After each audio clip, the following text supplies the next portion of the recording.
The 196 is top of the Elddis Autoquest range of budget motorhomes, which has been thoroughly revamped for 2017. The familiar overcab brow has disappeared, and they're all now svelte low profiles.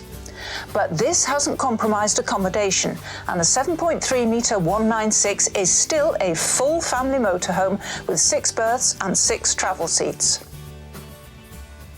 Construction of the 196 incorporates the advanced bonding system known as Solid, which Elddis has used for a number of years and means they can give a 10-year water ingress warranty.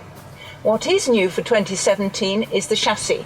Now it's Peugeot's low-line Tempo Libero, which improves road holding and handling and of course makes it easier to climb into the van. A great point of technical interest for 2017 is the engine. It still delivers 130 bhp, but now from a smaller, lighter, more efficient 2-litre unit. This uses AdBlue to reduce emissions and make it Euro 6 compliant, but costs shouldn't be much extra, as on average mileage you should only need to top up about once a year. The 196 is a practical, no-nonsense, comfortable family motorhome with accommodation split between 2 lounges. However, there's room in either one of the lounges for the whole family to gather for an evening of Scrabble. Now, Elddis does like to stress that berths equal belts, and the 196 has 6 berths and 6 fully belted travel seats. The front lounge, which doesn't include the cab, will seat 6 comfortably with 4 round the dinette.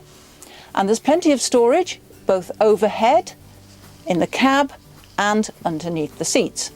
That underneath the near side settee is also accessible from outside. Lighting is adequate, but there's no skylight because the ceiling forms the base of the overhead drop-down bed. And that does reduce headroom slightly, but it shouldn't be a problem for most people. The rear lounge provides a useful retreat where children can either play games or watch television, or adults can sit and have a cosy tete-a-tete.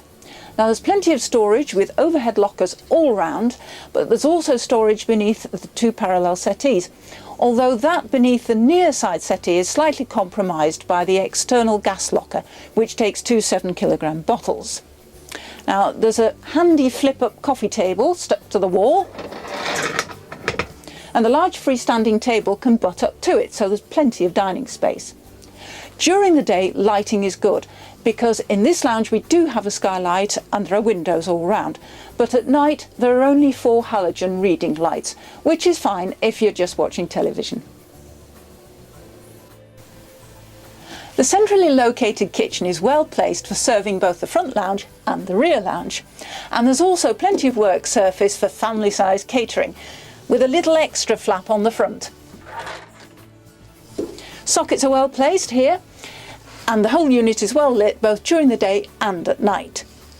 Equipment-wise, there's a good big rectangular sink, 3-burner gas hob, grill and oven, and over here we have the Dometic 80-litre 3-way fridge, which has a removable freezer compartment.